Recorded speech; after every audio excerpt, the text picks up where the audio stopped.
Friends అందరికీ నమస్కారం అండి. తెలంగాణ రాష్ట్ర వ్యాప్తంగా ఉన్నటువంటి ప్రభుత్వ ఉద్యోగులకు సంబంధించి మరొక లేటెస్ట్ అప్డేట్ అయితే రావడం జరిగిందండి. గుడ్ న్యూస్ అంటూ. సో ఆ వివరాలు ఏంటన్నది వీడియోలో తెలుసుకుందామండి. వీడియోని చివరి వరకు చూడండి, అర్థమవుతుంది. మరోసారి ఛానల్ వస్తే తప్పకుండా సబ్స్క్రైబ్ చేసుకోండి. చూస్తున్నారు కానీ లైక్ చేయడం మర్చిపోతున్నారండి, దయచేసి లైక్ చేయండి.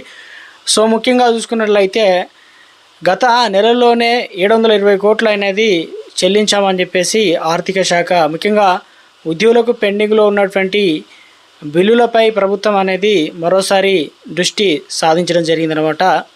సో ఎందుకంటే గతంలో హామీ ఇచ్చిన మేరకు జూలైలో ఈ బిల్లులకు సంబంధించి వీటిని ప్రత్యేకంగా ప్రాధాన్యత ఇస్తే 720 కోట్లు అనేది కేటాయించామని ప్రభుత్వానికి ఆర్థిక శాఖ అయితే నివేదిక ఇచ్చిందనమాట. ఇక ఈ పదుకు సంబంధించి కింద నెలకు 700 కోట్ల చొప్పున చెల్లిస్తామని ప్రభుత్వం హామీ ఇచ్చిన విషయం అందరికీ తెలిసిందే.